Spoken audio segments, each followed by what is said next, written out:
Aduh, kamar berantakan banget lagi. Aha, kan ada manajemen. Semua yang berantakan kayak gini pasti bisa rapi. Mulai beresin dari mana dulu ya? Dari sini, situ, sini, atau situ.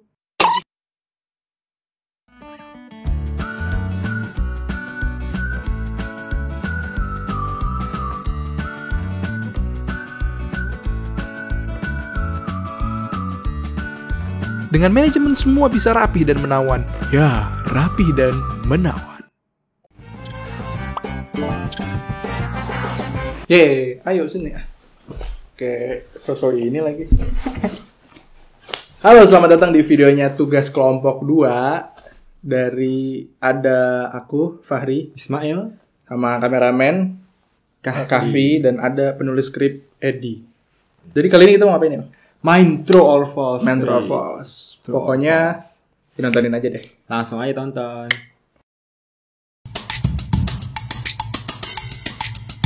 Tiga, dua, satu. False. True. False. Siapa dulu nih? Main dulu ya. Buat dulu ya. Oke dah. Jadi gini, Ri. Gimana? Kan manajemen. Mm-mm. Depannya huruf M. Dan manusia M juga depannya. Sama M. Yeah. Terus manajemen kan mempengaruhi manusia dan berhubungan dengan manusia. Nah, itu pasti jadi masuk ke dalam ilmu psikologis. Karena M-nya. Karena berhubungan dengan manusia juga. Karena berhubungan dengan manusia. Iya. Oke. Nih aku bilang ya kenapa aku false ya. Yes, Karena gini, manajemen modern itu sebenarnya adalah kumpulan praktik maupun teori terbaik dari manajemen. Nah, jadi manajemen modern itu bertumpu pada beberapa landasan pemikiran.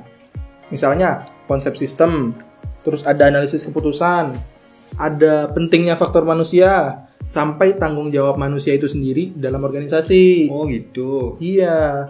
Daniel, kalau misalnya kita ngomongin manajemen modern, berarti kita ngomongin tentang prinsip. Ada prinsipnya juga? Ada prinsip. Wah, apa tuh? Misal yang pertama, manajemen modern itu melihat secara teknis itu tidak bisa strict, nggak bisa kaku. Jadi harus fleksibel. Fleksibel. Nah, terus yang kedua nih, ini cerminan juga nih. Jadi kalau manajemen modern itu melakukan pengawasan dari organisasi maupun individual itu harus sesuai situasi. Situasional lah gitu. Situasional. Kemudian yang ketiga itu ada istilahnya sistematis. Jadi manajemen modern itu harus sistematis. Teratur gitu dia. Teratur. Sebenarnya ini obvious sih karena manajemen ya. Iya. Dan yang terakhir itu manajemen modern itu mengangkat ya pentingnya pendekatan motivasional supaya pekerja atau karyawan itu berkomitmen, loyal, dan produktivitasnya meningkat. Jadi seorang manajer harus bisa memotivasi karyawannya. Betul sekali. Gitu guys. Gitu.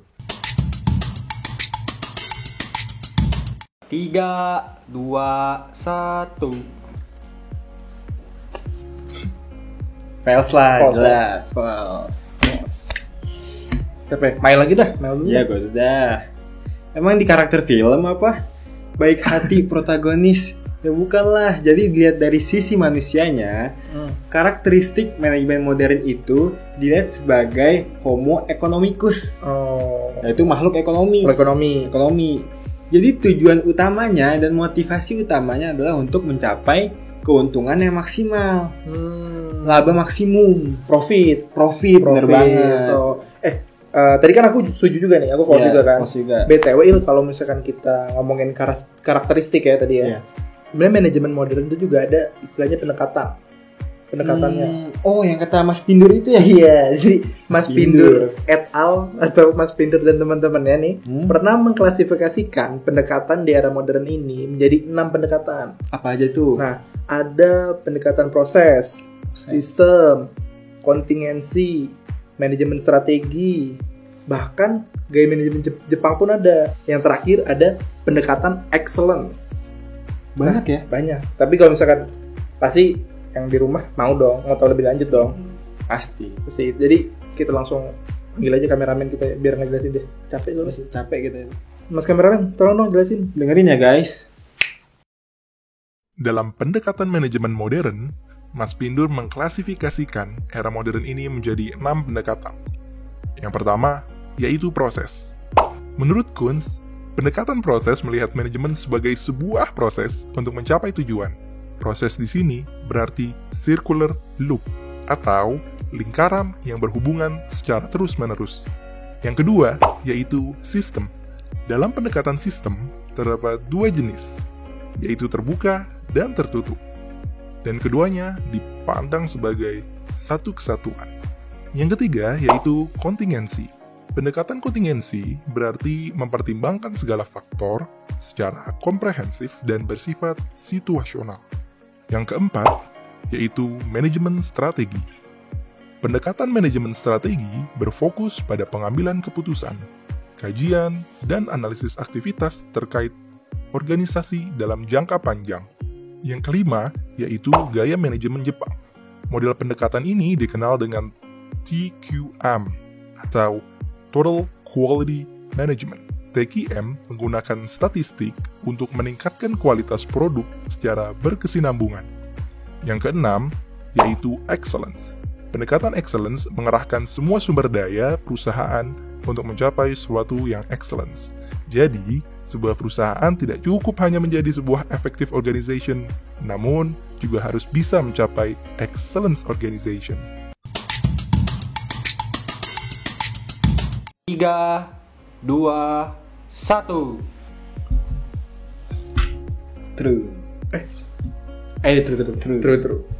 True ya. Aku dulu ya. Dulu ya. Nah, sebenarnya emang ada beberapa perbedaan ya di beberapa poin itu, manajemen Islam sama manajemen modern. Contohnya itu Pak Didin Hafidudin sama Pak Henry Tanjung itu pernah menulis buku. Judulnya Manajemen Syariah dalam Praktik. Nah, dalam bukunya itu mengatakan kalau misalnya manajemen itu bisa disebut syariah kalau memenuhi dua hal. Apa aja tuh? Yang pertama, manajemen Islam itu mementingkan perilaku yang terkait dengan nilai keimanan dan ketauhidan. Yang kedua, manajemen syariah itu mementingkan adanya struktur. Ada strukturnya. Jadi itu sebenarnya tercermin juga di surat Al-An'am ayat 65. Yang potongan ayatnya itu artinya Allah meninggikan seseorang di atas yang lainnya. Kalau kita tarik panjang lagi, sebenarnya manajemen Islam itu bisa universal.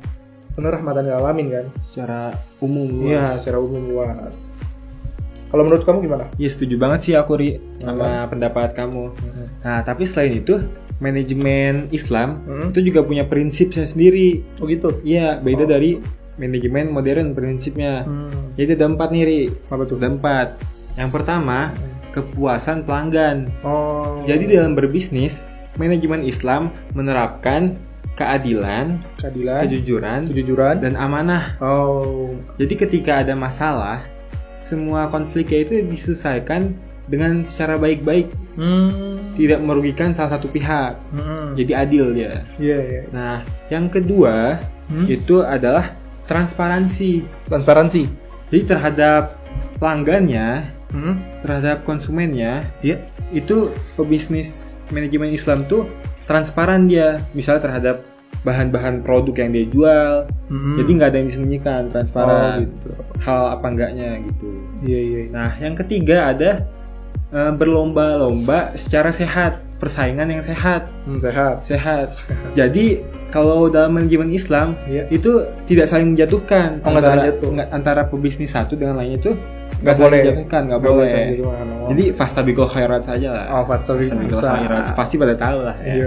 Nah, yang keempat, yang terakhir itu ada keadilan. Nah, kalau yang tadi keadilannya adalah untuk pelanggan, nah yang ini keadilan ke pebisnis lain. Jadi menjaga hak-hak pebisnis lainnya juga. Oh gitu. Begitu guys.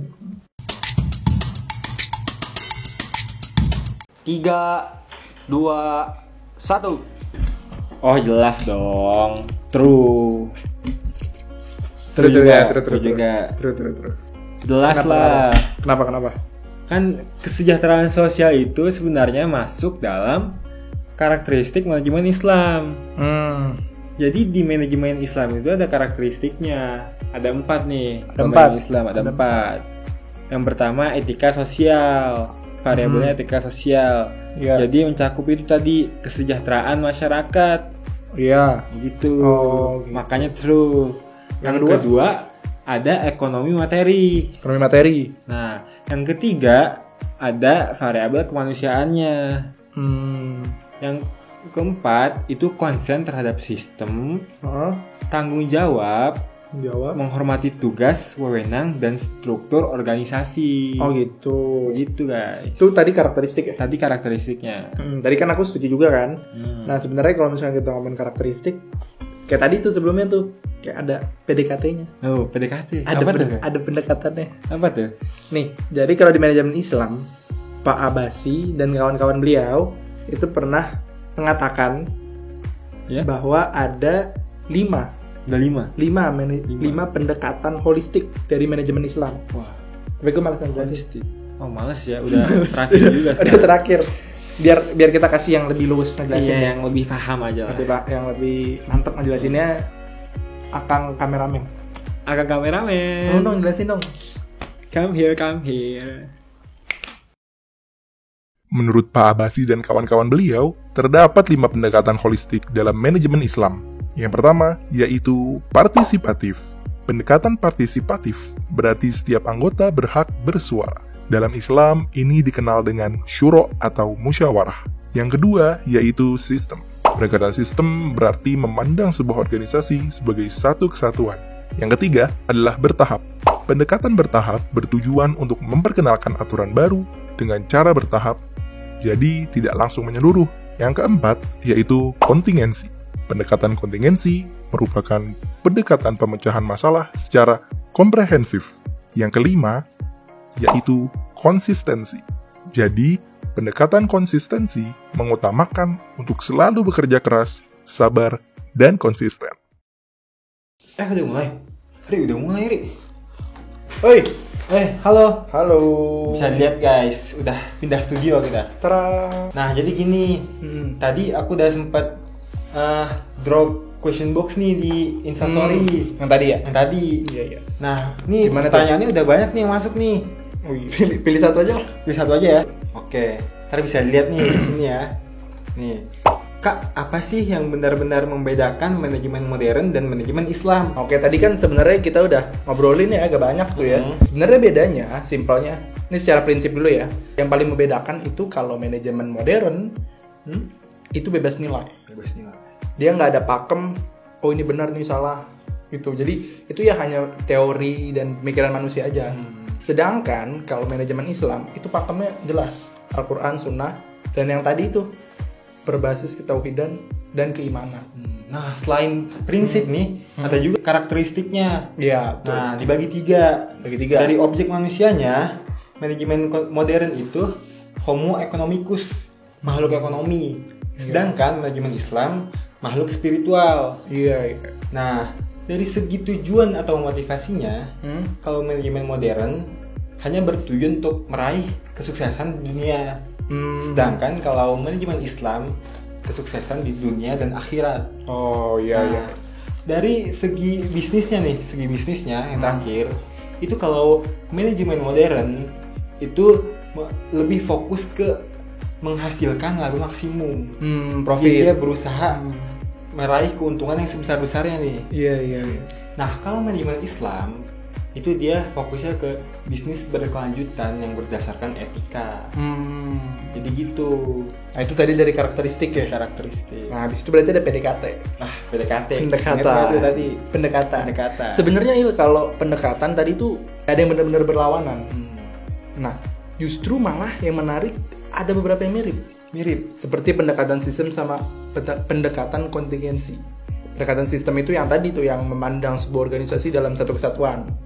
Kalau yang kontingensi itu berarti mempertimbangkan secara komprehensif berbagai faktor dan sifatnya situasional. Kayak gitu. Udah ngerti kan guys? Udah kan?